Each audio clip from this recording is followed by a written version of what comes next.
Assalamualaikum warahmatullahi wabarakatuh. Anak-anak, bagaimana kabarnya? Alhamdulillah ya, bisa bertemu lagi dengan Bapak. Sekarang masih ingat kan Bapak mengajar apa, yaitu bahasa Indonesia. Di sini tidak terasa ya sudah semester genap kembali di kelas 7 ini. Baik, bagaimana kabarnya anak-anakku? Alhamdulillah ya, sehat. Nah, di sini Bapak sebelumnya mau mengingatkan nih, siapa yang masih ingat tentang pembelajaran kemarin bahasa Indonesia, materinya apa? Oke, coba Andi masih ingat enggak? Iya betul, tentang novel ya. Di situ juga kan ada cerita-cerita pendek juga ya. Nah, di sini Bapak akan memberikan materinya tentang dongeng. Tapi sebelumnya, untuk memulai pembelajaran kali ini, mari kita sama-sama berdoa dulu ya. Biasakan berdoa pagi dulu ya. Berdoa, mulai.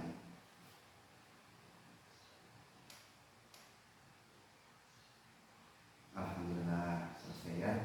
Baik anak-anakku, Bapak di sini akan mengabsen dulu ya sebelum masuk materi. Ada yang nggak hadir hari ini, barangkali KM-nya, ketua kelasnya yang tahu. Oh, alhamdulillah hadir semua ya. Baik, syukur deh. Mudah-mudahan selamanya diberikan kesehatan.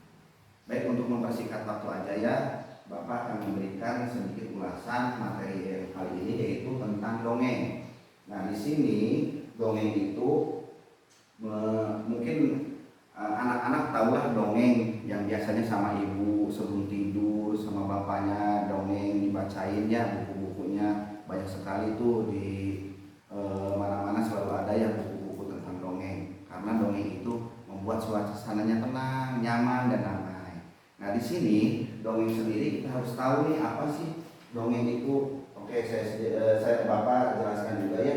Di sini ada dongeng. Dongeng merupakan cerita yang tidak benar-benar terjadi. Berarti bohong dong dongeng itu. Maksudnya di sini dongeng itu menceritakan tentang zaman-zaman dahulu. Nggak mungkin kan kalau dongeng zaman-zaman sekarang. Kebanyakannya dongeng itu menceritakan tentang zaman-zaman dahulu. Nah, di sini pun kisah-kisah yang terkandung di dalam dongeng seringkali tidak masuk akal dan fantastis, hanya ada dalam anak-anak. Jadi nanti anak-anak akan menceritakan dongeng mungkin yang ibu-ibu ngasih ke anaknya tentang dongeng Sakadang Kuya gitu ya, atau tentang kancil. Itu memang suatu cerita atau dongeng-dongeng yang benar-benar yang tidak benar-benar terjadi gitu. Itu sebagai cuma cerita aja gitu kan.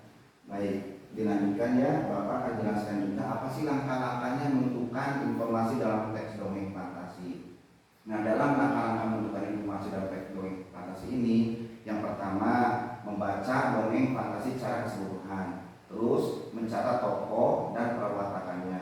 Jadi kita tuh mungkin kalau membaca dongeng ya, anak-anak nggak harus langsung ke judulnya. Di situ juga kan ada tuh tokohnya siapa, perwatakannya siapa. Jadi mungkin tahulah itu si kancil itu wataknya seperti apa, pentokohannya seperti apa. Di situ juga kan ada latar cerita yang menggambarkan tempat, hubungan, waktu dan lingkungan sosial tempat terjadi peristiwa. Termasuk ada mencatat alur cerita, mencatat gagasan pokok cerita. Jadi harus terperinci di dalamnya, baru terbentuklah sebuah dongeng.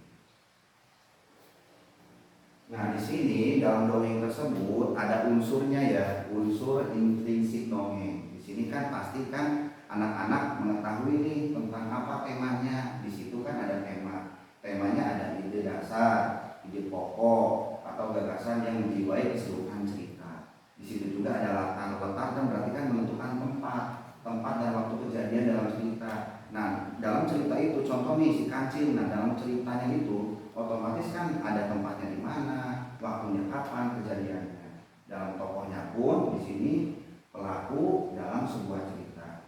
Terus penokohan itu watak tokoh, dan alur itu jalannya cerita. Kalau dalam dongeng tidak ada alur ceritanya, itu nggak akan ada selesainya. Jadi dari poin 1 sampai terakhir itu pasti ada penjelasannya. Baik, yang terakhir itu amanat. Nah, nanti kalau namanya anak-anak ini sekarang lagi baca dongeng, pasti ada yang namanya amanat, apa yang disimpulkan nanti dalam dongeng itu, hasilnya seperti apa. Nah, jadi ada nasihat yang ingin disampaikan pengarang. Otomatis pengarang itu menyimpulkan amanah yang diberikan dari hasil dongeng tersebut. Baik, sampai sini dulu. Ada pertanyaan enggak dari anak-anak ke Bapak barangkali? Oke, silakan ada yang ditanyakan. Oh, enggak ada, mengerti semua ya? Oke, cukup. Baik, dilanjutkan ya. Di sini dalam struktur teks dongeng namanya juga ada struktur teks dongeng fantasi. Di sini ada beberapa poin ya. Poinnya yaitu orientasi, pendahuluan cerita dengan memperkenalkan tokoh-tokoh dan di mana terjadinya cerita. Berikutnya komplikasi, pengenalan masalah hingga terjadi konflik dan klimaks cerita. Nah, di sini ada resolusi konflik yang memuncak mulai masuk tahap penyelesaian atau leraian. Yang keempat, wadah bagian penutup cerita yang biasanya memuat kata-kata sifat untuk mendeskripsi karakter pelaku. Jadi segala sesuatu dalam dongeng itu tetap yang tadi ya, ada alurnya, terus ada penokohannya siapa, temanya apa, termasuk ada tadi unsurnya. Di sini juga ada ciri kebahasaan teks dongeng. Ada yang memuat tentang ciri-ciri kebahasaannya. Nah, yang pertama itu memuat kata-kata sifat untuk mendeskripsikan karakter pelaku. Nah, baik itu penampilan fisik maupun kepribadiannya. Nah, memuat kata keterangan untuk menggambarkan latar-latar itu, yaitu ada waktu, tempat, dan suasana. Bagaimana sih suasana yang enak? Contoh ada dalam suatu dongeng, di situ dongengnya kalau suasana sedih nggak mungkin kan tempatnya di tempat yang ramai, di tempat yang kayak di pasar ya. Jadi suasana-suasana itu berpengaruh di dalam dongeng. Nah, di situ juga ada memuat kata kerja yang menunjukkan peristiwa-peristiwa yang dialami para pelaku. Terus banyak menggunakan kata bermakna denotatif, makna sebenarnya, sehingga mudah untuk dipahami. Jadi kalau setiap membaca dongeng, gimana caranya si pembaca itu biar mengetahui ada makna di dalamnya, jadi makna sebenarnya, sehingga mudah dipahami, termasuk dalam kalimat langsung. Nah, di sini kalau menulis dongeng, mungkin kan anak-anak kan tahunya membaca, menyimak, ya mendengarkan dongeng. Nah, di sini juga ada langkah menulis teks dongeng fantasi. Bagaimana nih cara-caranya, langkah-langkahnya? Di sini ada tentukan bahan penulisan dongeng fantasi. Yang kedua, berdasarkan bahan menarik yang telah kamu tentukan, buatlah garis besarnya cerita untuk memudahkan kamu dalam merangkai peristiwa demi peristiwa. Jadi sebelum menulis semua dongeng itu, tentukan dulu nih langkah-langkahnya. Nah, contoh Andi lagi menceritakan tentang dongeng apa, nah nanti ditulis aja. Nah, langkah-langkahnya seperti apa yang tadi Bapak sampaikan. Nah, di sini juga pada paragraf awal sebagai pembuka itu kamu perlu memperkenalkan tokoh ceritanya dulu, terus peristiwa yang dialami dan latar cerita secara ringkas atau singkat. Nah, di sini hidupkan tokoh melalui dialog. Jadi di dalam pertokohan ini nggak mungkin dia berdiri sendiri atau ngomong sendiri aja dalam pertokohan. Tetap ya ada dialognya, ada komunikasinya, ada diskusinya gitu. Terus kembangkan latar untuk menghidupkan cerita.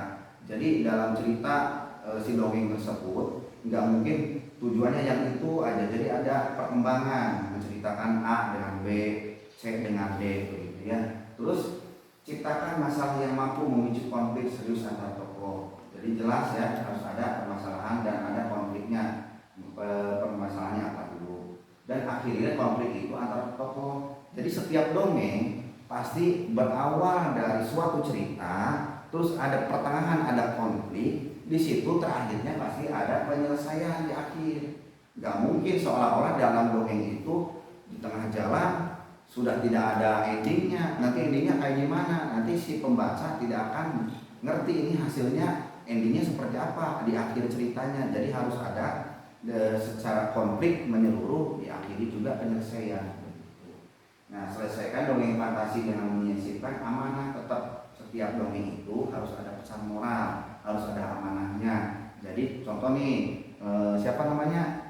Ya, Rika ya, saudari Rika menulis dongeng fantasi udah bagus sekali. Ternyata di akhir setelah penyelesaian konflik selesai tidak ada amanah yang diberikan, pesan moralnya seperti apa. Jadi harus tahu pesan moralnya. Contoh nih, oh seorang kelinci yang baik hati ternyata dengan berbuat jujur sehari-harinya nanti ada dampak baiknya yang positif. Seperti itu ya salah satu contohnya.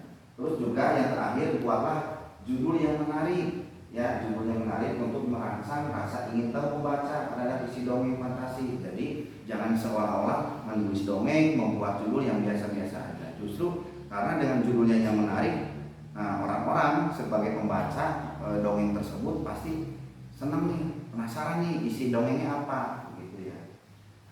Baik, Bapak lanjutkan. Oke, udah ya.